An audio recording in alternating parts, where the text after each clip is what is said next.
my god, it is officially Japanese summertime. It is insanely warm. Welcome back, guys. Today we're discussing something I know you guys have been waiting for. The least attractive prefectures in Japan. In a previous episode, I ranked the most attractive prefectures in Japan, where I discussed the 7 most attractive prefectures as voted by the Japanese people. But now we're gonna look at the least attractive prefectures in Japan. And yeah, I was a bit worried about making this video, I'm not gonna lie. It's basically a video shitting to some extent on 7 different prefectures who I have been to or lived in before, who eventually want to travel to these prefectures again. So I don't want the governors of these prefectures basically looking at my video and being like, let's never invite this guy back again. We're gonna dive into it. We're gonna look at the least attractive prefectures as voted on by the Japanese people, but we're also gonna give you, you know, some places to go in the prefectures if you yourself want to visit the quote-unquote least attractive prefectures and see for yourself if they are truly deserving of their ranking of least attractive. Before we jump into it, if you've not seen my most attractive prefecture video, go and check it out after this video. It's right there, 1 click away. It's a fantastic video, you're definitely gonna enjoy it. But if you have or you have not seen the first video, we're still gonna break down very briefly what is this survey and how is it ranked. Very quickly, the Brand Institute has been doing this most attractive, least attractive prefectures survey since about 2006. They ask about 35,000 people across 1,000 towns and municipalities to answer various questions about prefectures to rank their attractiveness. It's not a simple 1 to 5 ranking, or in this case, I guess a 1 to 47, since there are 47 prefectures in Japan. There's a bunch of different things that they have to evaluate in order to pick their most and least attractive prefecture. I'm going to run through very briefly the criteria to which these prefectures are held to so you can understand how this is done. If you've seen this before and you've watched it, feel free to skip straight to the ranking, but you know, stay with me if you've never heard of this survey and you want to know how these prefectures are being assessed. I'll go through very quickly. The survey assesses every prefecture on the same 4 main criteria: awareness of the prefecture, a desire to reside, to live in the prefecture, the cultural assets of the prefecture, you know, how different is the prefecture to every other prefecture, what does it have to offer, and of course, desire to visit the prefecture. Those are the main criteria to what the prefectures are judged for, and then there are also some key factors to which the prefectures are also judged by. Once again, I'm going to run through these really quickly so we can dive into the least attractive prefectures. So some of the key factors are convenient transport. Does the prefecture have attractive onsens? Amusement parks and facilities, does the prefecture have them? Are they any good? Do people go to them? Historical towns and architecture. There's a lot of that in Japan, and it actually ranks pretty significantly when you look at the most attractive prefectures. The most attractive ones in Japan normally have pretty big swaths of land filled with historical artifacts, historical buildings, historical towns. Rich nature, like literally how much rich nature does the prefecture have? How much inaka shizen does it have? So you'd think that like inaka prefectures, like countryside prefectures, would score higher, but you're soon gonna find out they don't. And then of course, regional foods and goods. Does the prefecture have some delectable Moorish goods that we can consume while visiting, or is its most famous thing beans? I went into a lot more detail about the rankings during my most attractive prefecture video, so check that one out if you want to hear a little bit more about the rankings of the prefectures and a little more detail into how they are actually assessed. We went over the top 7 best prefectures in Japan, so it's only fair or unfair? Is it unfair? I guess it's unfair, but it's only fair or unfair that we also go over the least attractive bottom 7? Fuck, bottom 7. Sorry, boys. The bottom 7 prefectures on the ranking to see which ones were the worst, or the least attractive, forgive me, the least attractive. Once again, this ranking is for 2024. Why? Because 2025 isn't over yet, so the ranking hasn't been released. We are going to go over 2023 and 2024, so we can see where the prefecture was, I guess, 2 years ago, and where it is this year, or this ranking. Unlike the most attractive prefectures where the top 3 stayed kind of the same for the last couple years and the top 1 has literally been the same prefecture since 2006, my gosh, the least attractive prefecture, that is a competition I want to see every year. It is a brutal fight, constant jumping between the bottom 7 prefectures, and rightfully so. no one wants to be last. It's gonna hurt their feelings. So let's jump into it. For those that are good at maths, you've already worked it out, but we're gonna go from 41st place to 47th place. My gosh, what a ranking. While these are the least attractive prefectures voted on by the Japanese people, I need to give them a chance to redeem themselves. So for every one of these least attractive prefectures, I'm going to give you 3 things in the prefecture that are good to do. That is a recommendation, the Afro seal of approval. If you go to these prefectures, definitely do these things and you'll have a good time there. I hope. But I'm wasting time. Let's jump into it. Number 41, Gunma Prefecture. Gunma Prefecture was in a battle. In 2023, it was 44th place. So right there, edging the line for the worst or the least attractive prefecture in Japan. And this year, it's edged its way up. It's 41, a solid score, a respectable score. I have been to Gunma before. I've only been there twice, to be fair. And to some extent, both times were actually against my will.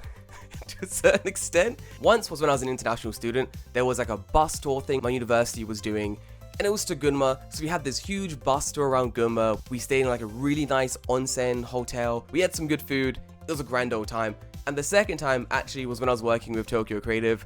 We went to Gunma for a shoot.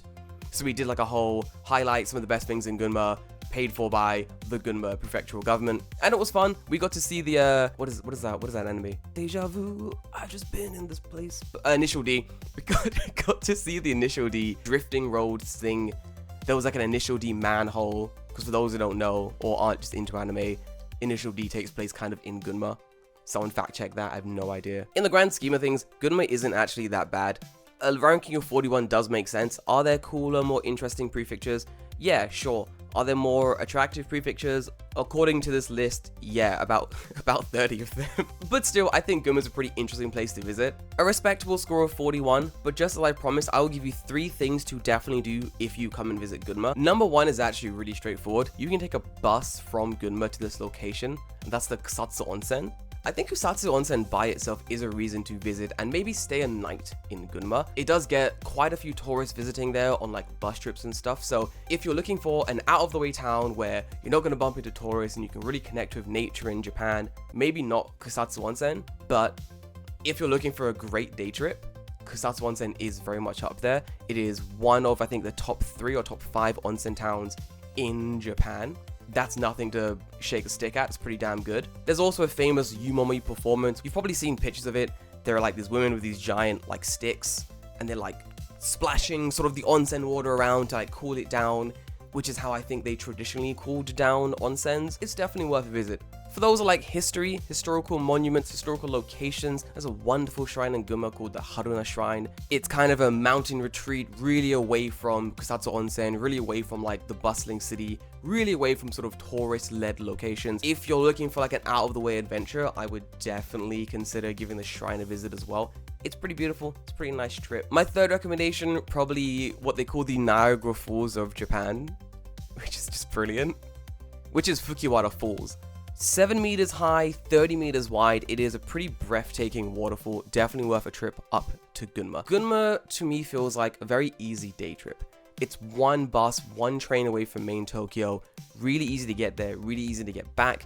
Nice little blend of like city and countryside, and a very easy escape if you know you're in Tokyo for 10, 15 days and you're just sick of it and you need to escape. When discussing the most attractive prefectures, I would always discuss if I thought the prefecture was worthy of its rank. Was it worthy of second place? Was it worthy of first place? It doesn't feel right to judge a prefecture worthy of like 46th, 47th place, unless the prefecture is like complete trash and there's nothing there, you know. But even then, you know, I feel like all Japanese prefectures do have something to make them attractive, to make it an interesting location, especially for tourists to go and visit. But once again, this is a list voted on by Japanese people, and the Japanese people have decided, Gunma, you're the 41st, you're the 41st prefecture in this attractive prefecture contest. Better luck next year. Tokushima was 42nd in 2023, and it stayed in its ranking solid place 42nd in 2024. I had to Google like where is Tokushima. I completely forgot where this prefecture was, which isn't good because I've been there twice. In my opinion, I think Tokushima should be just a little bit higher up in the rankings. It has a very nice bike culture. They've got these beautiful bike paths going all over sort of Tokushima and around Shikoku, which is the big island that Tokushima is situated. It is a very, very fun prefecture. I had a grand time when I was there.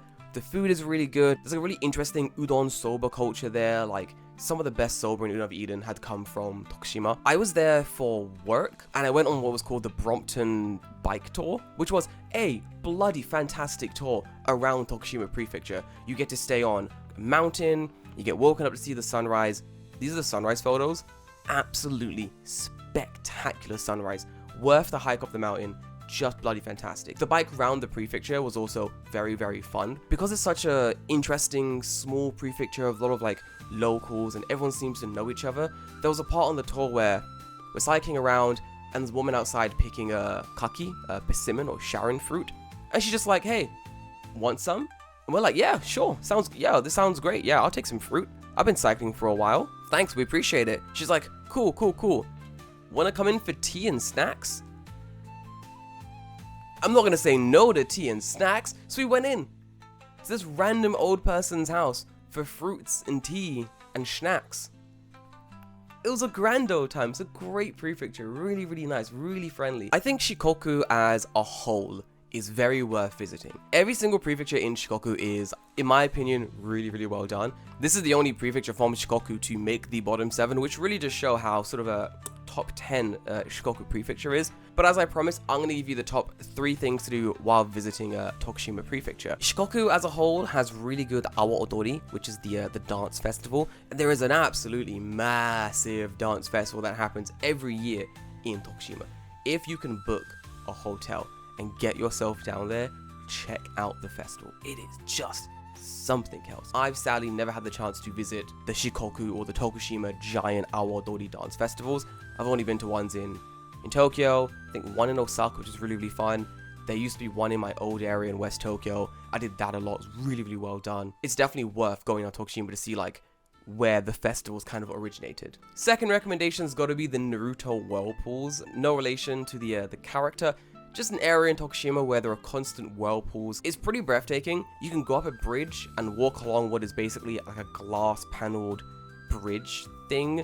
So if you're afraid of heights or water or the sea, it might be a little bit scary to walk over. But honestly, it's a pretty worthwhile trip. It's pretty well done, especially if you're biking to see the waterfalls. And then I got number 3, Iya Valley and the Vine Bridge. I also did Iya Valley and the Vine Bridge. The Vine Bridge is like snuggled away really deep in the mountains, really secluded and what have you.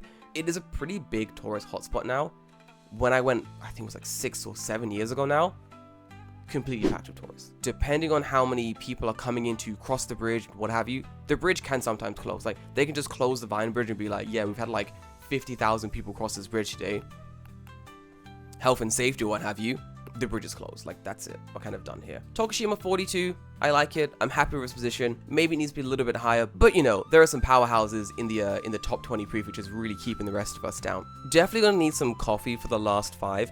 As we get into the last 5, I'm not gonna lie to you, it's gonna be harder and harder to find recommendations, places to visit for these prefectures, especially if they're prefectures I've never been to. Like 43. Yamaguchi Prefecture. Yamaguchi Prefecture was 42nd in 2023. For those that have locked in, you realized exactly it was tied in 42nd place with Tokushima, but this year sadly it is 43rd. I have never been to Yamaguchi, so I had to research it. But looking at Yamaguchi, if you look at it on the map, Yamaguchi is right there between Honshu and Kyushu, and I feel like this position is not doing my prefecture any service. It's become a flyover prefecture, or a Shinkansen through prefecture. I'm gonna have to default to the audience really quickly. If you've been to Yamaguchi and you know some really interesting, cool areas in Yamaguchi that you think I or other internationals or honestly Japanese people should visit, let us know in the comments down below, because we need recommendations, especially when it comes to the quote-unquote least attractive prefectures in Japan. But what I do know about Yamaguchi is pretty cool. I decided to ask the internet, what are 3 recommended locations in Yamaguchi Prefecture? And here are the 3 the internet has given me. Number 1 was Kintai Bridge, supposedly a masterful piece of Japanese architecture. It's been standing since 1673, despite being destroyed a few times by aggressively strong typhoons or hurricanes. They rebuild it stronger and braver every single time. It's a marvelous 5-arched wooden bridge, just beautiful construction, and something that, looking at the pictures, I definitely do want to eventually visit when I have to visit Yamaguchi. And I do mean have to visit Yamaguchi. I'm on a quest to visit every single prefecture in Japan. I have about 6 left. And surprisingly, most of those 6 are actually on this list, which is very entertaining. Number 2, there is a 5-story Patagonia in Ruriko-ji or Ruriko Temple. Honestly, this is a really cool temple. It's famous for its hydrangea bloom and apparently has multiple people visiting the prefecture from not only Yamaguchi itself, but from surrounding prefectures just to check out this temple during the flowering season. I think it's pretty decent. I think it's pretty cool, but who am I? I'm not allowed to vote in this prefecture competition. The third recommendation it gave me was a cave. Yes, a cave. Akiyoshido Cave. Apparently it stays very cool all year round, no matter how hot it is outside, and it's great for walking tours and nature hikes, which is grand by me. If you want to go on a beautiful hiking tour, a beautiful nature walk, Yamaguchi does seem like a pretty appropriate prefecture, as it's kind of a weirded Shinkansen through flyover prefecture. I understand why it doesn't do as well in the attractiveness ranking. Fukuoka is right there, Hiroshima is basically right next door. Why would I go to Yamaguchi when I could just go to Kyushu? But I'm gonna say, why not do both? If you're traveling on Shinkansen or flying, let's say, all the way from Tokyo down to the south of Japan, spend an extra day in Yamaguchi. A day or 2 max, I think, would be the perfect amount of time to enjoy the countryside, to take some time to relax a little bit before hitting what is going to be the hustle and the bustle of Kyushu. I finally poured out the coffee. I assumed there was someone getting really annoyed watching me just hold the filter of unpoured coffee. When it comes to Yamaguchi, I looked at what food they were famous for, because of course food was a big thing in the key factors of what makes a prefecture attractive. God damn, Yamaguchi. What are you doing? First and foremost, so much fish. Yamaguchi is famous for a ton of different fish cooked in various different ways. Don't get me wrong, I'm a grilled fish man.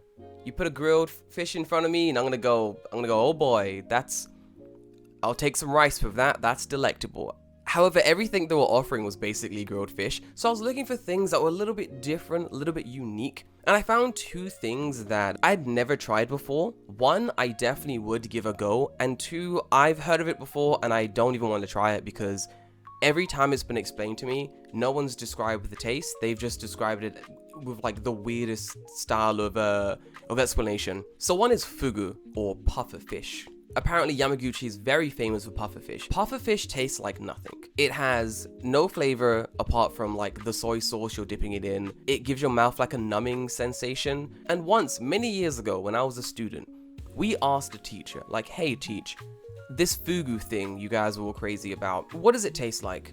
What is the flavor of this fugu? And she said in Japanese, natsukashi naji ga aru. Translates to, it has a nostalgic taste. A nostalgic taste for who? What does it taste like? So if I eat this fugu, am I gonna start having nostalgic feelings of being a 12-year-old Japanese girl in the countryside? I have no nostalgia connected to poisonous fish. What does it taste like? Answer my damn question. And no one ever will. So I'm assuming it just tastes bad. For a poisonous fish, it doesn't seem worth the risk. But then there was something interesting. Something I've never seen before in my almost 10 years living in Japan. A new form of okonomiyaki. You got your shitty Osaka-style okonomiyaki, and then you have the king, the real okonomiyaki, Hiroshima-style okonomiyaki, the most delicious style of okonomiyaki there is. Yamaguchi said, you know what, we're gonna mix it up, we're gonna do something a little bit different. They made kawara soba. It seems to be a delicious soba similar to okonomiyaki, only the base is kind of scorched until it's crunchy, and then it's served with various meats, an egg on top, and some leafy greens. It looks pretty damn delectable, and apparently it's been enjoyed since 1877. Now that's a fucking nostalgic bite. It's very similar to the Hiroshima style of okonomiyaki, but it's different enough to very much be its own thing, its own category. And it's different enough that I definitely want to give it a try when I eventually visit Yamaguchi. Let's move on. I said before that eventually we're gonna start getting into difficult to give recommendation territory. And I feel like we're right there. We are deep in it, and it's about to get very hard to give recommendations. I've only ever heard of one thing, one solitary thing that is famous from this prefecture. And in looking up the ranking and researching what's in this prefecture, things to do here, man, it just confirmed all my fears that there may not be anything to do here. And sadly, this might be the first prefecture on the least attractive prefecture list that I'm like, no, yeah, you stay down there. But I digress. Number 44, Tottori Prefecture. Now, this is what I mean by the least attractive prefecture rankings is a fucking scrap fest. People are throwing hands because last year, somehow, somehow so rude, but somehow, honestly, somehow Tottori Prefecture managed to drag themselves up to 41st place, where Gunma currently sits. But this year they're back down to 44. A big zannen sad news for Tottori Prefecture. Like I said, this prefecture is only known for one thing, and that's sand. And I hate sand. I hate the sea. I don't like sand. What's the meme? Was it? It's coarse and hard and it gets everywhere. So find something like that. This is Anakin Skywalker and my probably least favorite prefecture. All that is in this prefecture, or at least all that it is known for, is sand. This is another prefecture I have never been to, and thus it's going to be hard for me to talk about this prefecture. I did the smart thing and I researched what is there to do in Tottori Prefecture. I'm not going to sit here and curse Tottori Prefecture and say there's nothing but sand, oh, it's a terrible prefecture, blah blah blah. I'm going to do my research. I'm professional. I'm going to give you guys things to do in Tottori Prefecture. Number 1, travel sites, the internet, and people on Reddit have told me Tottori Prefecture's best thing to do.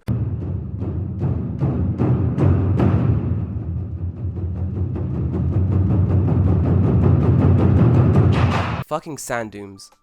It is a prefecture slated for having nothing there but sand, nothing to do but play in the sand, look at the sand dunes, blah blah blah blah blah. And then you research things to do in the prefecture, and number 1 is go and check out the sand. To be fair, the sand dunes do seem like a pretty bloody fun day out. There's some kind of sand surfing you can do. It's like a really cool national heritage site. It's been around for 100,000 years. There's like camels there for some reason. I guess they were imported because sand. That's the dooms, dude. Correct me if I'm wrong, but editing Jordan will definitely do that anyway. But I'm pretty sure these are the only sand dunes in Japan. Correct! You're not gonna see sand dunes anywhere else. So I get it. For the juxtaposition, for the difference, it's pretty interesting to see sand dunes in Japan. Fine, cool, whatever.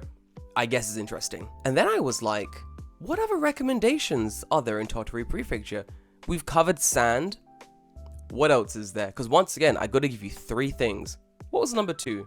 The fucking sand museum. Fuck's sake. Fucking sand museum, dude. I thought this was a fucking joke when I read number 2, the sand museum. I was like, someone is playing a hilarious joke on me, because number 1 can't be sand, and then number 2 can't be sand but indoors. But apparently the Sand Museum was opened in 2012, and it's a popular tourist destination for international and domestic tourists. I think there are sand sculptures there, you get to look at sand, I'm sure there are like sand beverages, sandwiches, I don't know. If I eventually do go to Tottori Prefecture, and once again, I have to eventually go to Tottori Prefecture, because I need to visit every prefecture in Japan. So when I visit Tottori Prefecture, I'm gonna have to look at the sand. I'm gonna have to go to the Sand Museum for the memes alone. But my god, why is this your top 3 things to do in the prefecture, guys? Come on. Reading about the Sand Museum, it appears to be an art museum, but this time, there's sand. I've never been there, so I'm judging it, fair enough, but maybe it's a bloody fantastic day out and I'm taking this thing way too seriously. But if you've been to the Sand Museum, once again, let me know in the comments down below so I can at least either feel adjudicated for my crimes of insulting the sand, or feel really bad because it's an amazing 10 out of 10 sand museum and I didn't give it the chance it deserves. But we'll see. Number 3 is Mount Daisen. Actually, a bloody fantastic mountain in Tottori. In the wintertime, it's used for skiing and other winter activities. In the summer and springtime, it's a great hiking location. There's also a fantastic Buddhist temple on I think the top of the mountain. A majestic day out. If you're a hiker and outdoorsy person, you want to escape from the hustle and bustle of like normal tourist locations, you want to do something more off the beaten path, Tottori might just be it. Like, this list is surprisingly goated for locations that other tourists aren't really going to go to. And there are some really interesting secret hidden stuff here as well. The mountain being one thing if you're an avid adventurer, you're an avid outdoorsman. But also, surprisingly, if you're a lover of really good fruit, really good coffee, or surprisingly, really good whiskey, Tottori Prefecture might just be a location you have to visit. There's a whiskey made in Tottori Prefecture called Tottori Whiskey, and apparently it's pretty decent. I've never had it before. I'm gonna give it a go when I find it in the store. I think you can do a tour of the factory. It will definitely be less busy than going up to Hokkaido and doing their big Sapporo beer whiskey tour thing they have going on there. But if, like me, you're a lover of coffee, Tottori Prefecture is kind of crazy. Tottori Prefecture has the newest Starbuckses in the entirety of Japan. Why, you may ask? They didn't get a Starbucks until 2015. That's absolutely insane. Tottori's food culture also pretty high. They got some really good crabs, really good seafood, but very, very good pears. And for those who've never had a really good Japanese pear, it is something else. It is life-changing. Very, very different from the pears we get in Europe, and I think different from the pears we get in America as well. Ignoring the sand, for delicious coffee, checking out some of the newest Starbuckses in the country, and of course, for the pears, it's kind of worth checking out Tottori, but the ranking does kind of make sense. And I know I did say I wasn't going to rag on the prefectures too hard for the ranking of least attractive prefecture, but if that's all the prefecture has to offer, the ranking does kind of make sense. But now we're getting down to our bottom three: 45, 46, 47. Our three least attractive prefectures in Japan. Number 45, Ibaraki. Ibaraki is straight bean country, and while it's 45 this year, last year, 2023, it was dead last, 47th place. And to be fair, it does make sense. For the longest time, Ibaraki kept pushing natto. For those who don't know, natto is fermented Japanese beans. Fermented Japanese soybeans, to be fair. Even for Japanese people, it's an acquired taste. It's not something that people love from the get-go. You gotta learn to love it. And for a long time, that is what Ibaraki was pushing. To the domestic tourism market and the international tourism market, they were just pushing beans. Come to Ibaraki and taste our beans. This wasn't a good policy. I'm not gonna come all the way to Ibaraki to eat some stinky beans. Especially considering if I really did want to try natto, I can just get them from my local supermarket. You can get them from the convenience store. They're like 50 yen for a pack of like 3 things of natto. It's not expensive, they're very cost efficient, and most importantly, I don't have to travel outside of my prefecture to go to another prefecture to eat beans. And for the longest time, that was all they were pushing. To the extent where I remember sitting in like domestic tourism meetings to discuss how certain prefectures can be advertised to an international audience. And I'm sitting down with Ibaraki Prefecture and I'm asking them, hey guys, what do you have to offer? What is special about Ibaraki that we should definitely showcase to an international market? And everyone's thinking, and everyone's like really pondering. And someone goes, ah man, do you know what? We got fucking natto. What about that? Are tourists interested in natto? No, more importantly, no one's coming to your prefecture to eat beans. Lock in. What do you have that is interesting? So I took over, I did some research to find what is actually interesting in Ibaraki. And let me tell you, the fact they didn't mention this blew my fucking mind. So, quickly jumping to my things to recommend about the prefecture. Number 1, they've got a giant fucking daibutsu there. They have Ushiku Daibutsu, a absolutely massive daibutsu, a giant fucking Buddha in the middle of the prefecture. It's a little difficult to get to, fair enough, but there are buses that can take you all the way to the giant statue. It is bloody fantastic. It is a sight to behold. Even if you're not really interested in religion or history, yada yada yada, this was a bloody fantastic day out. You're seeing something that you honestly can't see in a lot of places in Japan, and you can rarely see it even outside of Japan. In recent years, they've moved away from the beans. They're trying to showcase Ibaraki as an outdoorsy, camp-friendly, mountain aplenty prefecture. They've completely changed up how they're doing domestic and international promotions. I think we could see Ibaraki's stock skyrocket a little bit more this year. Maybe it'll get 40, 41, maybe it will break the 30s. Who knows? Only time will tell. Ibaraki is also famous for ceramics. If you love traditional Japanese ceramics, there are massive towns focused on exactly that. I got one of my favorite cups, this big cat cup, from one of the towns in Ibaraki. If you like ceramics, if you like handmade crafts, Ibaraki really is a great prefecture to visit. I think that's definitely my number 2 recommendation. Number 3 was a hard one since I'm only giving 3 recommendations, but I decided to give it to Fukuroda Falls because it's like one of the top 3 waterfalls in Japan. You gotta let them have it. Considering Ibaraki is trying to appeal to a domestic and international audience, showcasing their countryside elements instead, I thought this video would be a great place to showcase this giant waterfall they have. If you really did want an escape from Tokyo, an easy one-day trip from Tokyo, Ibaraki is a pretty nice area to visit, honestly. There's a very small international community up in Ibaraki, so if you did have to move there for work or teaching or whatever, don't worry about it. You're gonna be fine. It is a nice little community up there that you can slot yourself right into. This prefecture was 45th last year, and this year it is 46th. The second to worst, least attractive prefecture in Japan, number 46, and it is Saitama Prefecture. Saitama Prefecture really does get the absolute shit kicked out of it whenever it can. It has a nickname of Dasaitama, Dasai meaning lame, so lame Saitama, and I don't think it's deserving. Saitama is very much just a place people live in. It's more like a better town than anything else, but when it comes down to it, it's not that bad. Like, comparing Saitama to Chiba, for example, all Chiba has is Tokyo Disneyland, and that's it. But yeah, I don't see it in the bottom 7 ranking, or the bottom 6 so far. So how did Saitama become 46? Well, it's easy. It's got a really bad reputation amongst Japanese people. There is a lot of media about how shit Saitama is, about how Dasai it is, how lame it is, how people want to get out of Saitama as soon as they can. Looking at the key factors, yeah, it doesn't really have any famous food, but it does have a historical town, Kawagoe, also known as Little Edo, which is a beautiful town in Saitama. Shouldn't that count for something? And I'm sure it does, but people find it really easy to separate things that are in Saitama from Saitama itself. Like if you said to someone, hey, do you like Saitama? They're like, no, it's Dasai. But you'd go, oh, have you been to Kawagoe? But yeah, it's a great city. Great little town. I'm like, yeah, that's Saitama. That's literally Saitama, dude. Like, what are we doing? When it comes to amusement parks and facilities, yeah, once again, comparing to Chiba, Chiba has Tokyo Disneyland. Saitama has the whole Moomin Village. Yeah, maybe if you're an international traveler to Japan, you're not going to go all the way to Saitama for the Moomin Village. But if you're a Japanese person living in Japan, the Moomin Village is a wonderful day out for the whole family. And it's way cheaper than going to Disneyland Tokyo, to be fair.